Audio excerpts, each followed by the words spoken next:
मैं ये नहीं एक सिर्फ 12 मई को लेकर बैठा हूं। 12 मई इसलिए सिग्निफिकेंट है कि 12 मई लोगों ने टीवी पे देखा, सारे पाकिस्तान बैठ के देख रहा था।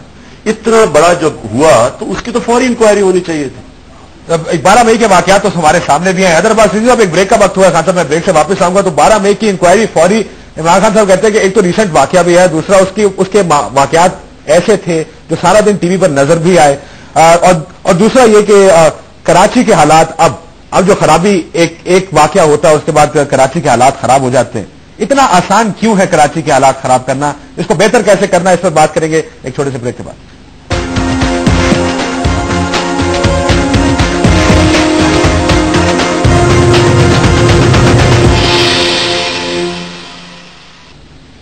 वेलकम बैक नाज़रीन, हम बात कर रहे हैं जी कराची के हालात पर। कराची के हालात जो गुज़िश्ता चंद दिनों में और गुज़िश्ता 2 साल में कम से कम 3-4 बड़े वाकयात ऐसे हुए जिसमें दर्जनों अफराद जाँ बहक हुए और उनकी कोई इंक्वायरी अब तक ऐसी नहीं हो सकी, जिसके बाद ये पता लगे कि इन वाकयात के पीछे क्या था। ये फिंगर पॉइंटिंग तो हर जमात की जानिब से की जा रही है, एमकेएम एएनपी पर, एएनपी एमकेएम पर माफियाज का नाम लिया जाता है।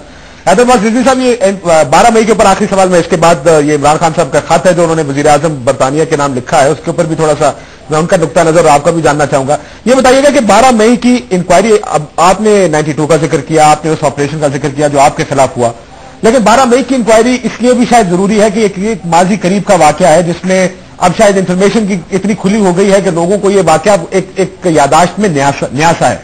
दूसरा ये भी कि जब ये केस हाईकोर्ट में गया था सिंध के, तो आपकी जानिब से और आपकी पार्टी की जानिब से वो 5-10 हजार लोग कोर्ट के बाहर चले गए थे, अगर आपको याद हो, जो जब हियरिंग चल रही थी। तो ये लगता है कि एमक्यूएम भी कुछ ज्यादा सीरियस नहीं है इन इंक्वायरीज के लिए।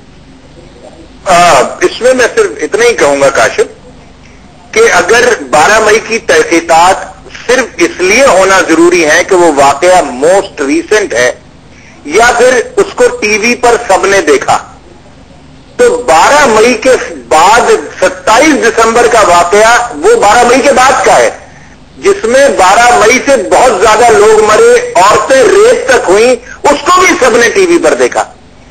मगर उसको प्रोबिन करने के लिए कोई आप 100 बिस्मिल्लाह करें 12 मई को प्रोबिन, और जो आप कह रहे हैं 5-10 हजार लोग, तो आपको याद होगा कि उस वक्त हाई कोर्ट ने अवाम से ये अपील की थी कि जो उस वाकये के चश्मदीद गवाह हैं वो कोर्ट में पेश होकर अपनी गवाही कलमबंद कराएं। आपको याद होगा, आप खुद काशिफ मेरे ख्याल से कराची में थे, कि सबसे बड़ी रैली उस दिन एमक्यूएम की थी, लाखों लोग एमक्यूएम के सड़कों पर थे, बाकी रैलियां तो बहुत छोटी थी। साहब, ये 12 मई के वाकये पे एमक्यूएम नर्वस क्यों हो जाती है? नहीं, बिस्मिल्लाह, मैं तो कह रहा हूं 100 बिस्मिल्लाह करें, आप उसकी बिल्कुल तहकीकात करें, मगर जो आप उसके दलाइल दे रहे हैं ना कि मोस्ट रीसेंट है, तो मोस्ट रीसेंट 12 मई नहीं है, 27 दिसंबर है। रिएक्शन था ना जी एक इवेंट का, 27 दिसंबर एक रिएक्शन था, एक रद्द अमल था एक बेनजीर भुट्टो साहबा की शहादत का। 12 मई एक इसलिए वो लेजिटिमेट है, उसमें 70 आदमियों का मरना इसलिए जायज है कि वो रिएक्शन था। नहीं, जायज दोनों।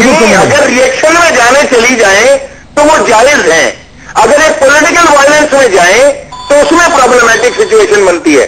तो ये तो जान जिसकी एमक्यूएम के 14 कारकुन 12 मई को शहीद हुए, तो वो कोई फूलों की पत्तियों से तो नहीं मरे होंगे ना काशिफ?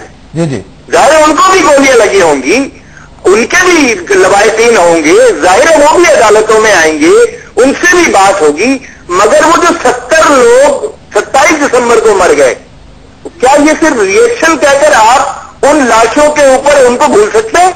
नहीं, भूलने की बात नहीं कर रहे हैदर साहब, हम ये थोड़ी कहते हैं कि उसको मैं तो ये मेरा सिर्फ कहना ये है कि 12 मई जरूर तहकीकात करें, बिल्कुल करें, मगर साथ में दीगर वाकयात को भी करें।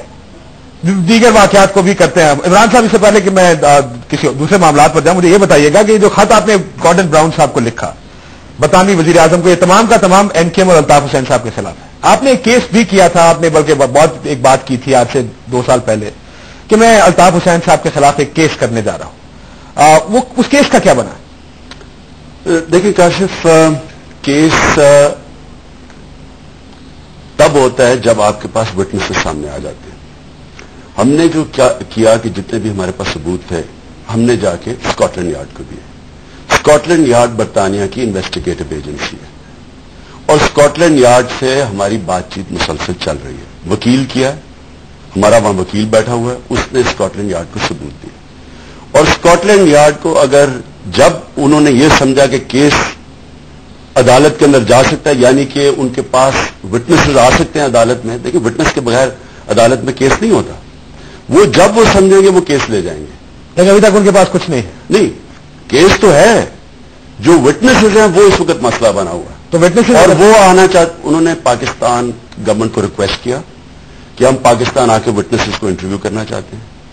پہلے جنرل مشرف کی حکومت نے ان کو اجازت نہیں دی, اور ابھی تک اس موجودہ حکومت نے بھی اجازت نہیں دی پاکستان آنے کے لیے اسکاٹ لینڈ یارڈ کو.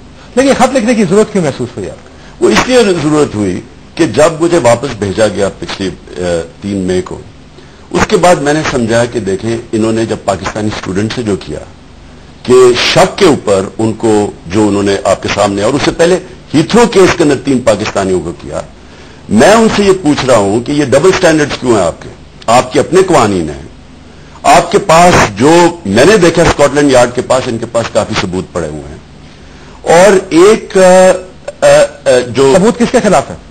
الطاف حسین کے خلاف ان کے پاس کافی چیزیں پڑی ہوئی ہیں, یعنی کہ وہ چیزیں زیادہ ہیں جو انہوں نے پاکستانی اسٹوڈنٹس کو جس چیز کے اوپر انہوں نے ٹیررسٹ ڈکلیئر کیا. میں ان کو یہ پوچھ رہا ہوں کہ کیا یہ آپ کی ڈبل سٹینڈرڈ نہیں ہے کہ کینیڈا کے سپریم کورٹ کی ایک رولنگ ہے, وہ آپ کے سامنے ہے, اور اس کے باوجود ایک طرف تو آپ کا بالکل ڈفرنٹ رویہ ہے, کیا اگر کسی کے اوپر کیسز پاکستانیوں کے خلاف ہوں اس کے لیے آپ کا ایک رویہ ہے, اور دوسرا بالکل مختلف ہے کہ جو اگر امریکنوں کی یا مغرب کے خلاف کوئی تھوڑی سی بھی شک ہو دہشت گردی کی, آپ کا دوسرا رویہ ہے. یہ اس لیے فرق پڑے گا, کوشش کر رہے ہیں. لیکن ویسے جاننا چاہ رہا ہوں کہ آپ نے ایک پورا کیس بھی کیا, اسے اگر ان کے پاس نہیں آیا تو اس حد سے کیا ہوگا؟ کاشف سمجھ جائیں, کیس کرنا ہے اسکاٹ لینڈ یارڈ میں, ہم نے ثبوت دینے انویسٹیگیٹو جو اسکاٹ لینڈ یارڈ ہے, اور ان سے ابھی بھی ہمارے وکیل کی بات چیت پچھلے 2 سال سے چل رہی ہے. وہ جب سمجھے یہ کیس پورا ہے وہ عدالت پہ چلے جائیں. یہ سیاسی خبر کے لیے یہ خط لکھا گیا عمران خان سے؟ دیکھیں, اگر ہم سمجھتے ہیں کہ برطانیہ کی گورنمنٹ اگر یہ جو ڈیول سٹینڈرڈز کر رہی ہے, اگر ہم سمجھتے ہیں کہ ان کو ایون ہینڈڈ ہونا چاہیے, کہ ٹیررسٹ جس کے اوپر بھی دھبا ہے اس کو ایون ہینڈڈلی ٹریٹ کریں, کیونکہ اگر انہوں نے اس ملک کے اندر دہشت گردی, ہمارے جو فوج ہمارے اپنے ملک کے اوپر دباؤ ڈالا ہوا ہے, یہ بڑا ضروری ہے. اگر آپ نے 2 لوگوں کے ہارٹس اینڈ مائنڈس کی جنگ لڑنی ہے تو ڈیول سٹینڈرڈز نہیں ہونے چاہیے. ڈیول سٹینڈرڈز نہیں ہونے چاہیے. حیدرآباد رضوی صاحب, یہ خط آپ کی نظر سے گزرا؟ یہ دکھا دیں گے تو میں نے حیدر صاحب آپ لائن پر ہیں؟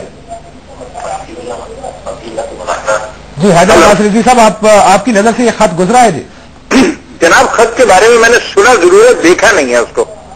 جی اس میں آپ کی پارٹی اور الطاف حسین صاحب پر الزامات کافی لگے ہوئے ہیں کہ ان کے اوپر رجسٹرڈ کیسز ہیں, 12 مئی کے واقعے میں ملوث ہیں, کینیڈا اور یو ایس میں آپ لوگوں کی جو پارٹی ہے اس کو ٹیررسٹ ڈکلیئر کیا گیا. یہ تمام باتیں کینیڈا میں اور یو ایس میں violent organization, U S state department کی ویب سائٹ پر وائلنٹ آرگنائزیشن ڈکلیئر کیا گیا آپ کی پارٹی کو. یہ سارا کچھ انہوں نے لکھا ہے, اور یہ میرے خان صاحب یہ مل بھی گیا شاید وزیر اعظم, اور یہ برطانوی وزیر اعظم کو مل بھی گیا یہ خط ان کا.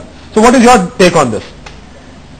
دیکھیے, میرے خیال سے عمران خان صاحب وہ پہلے شخص نہیں ہیں جنہوں نے قائد تحریک کے خلاف کوئی ایسا کام کرنے کی کوشش کی ہے.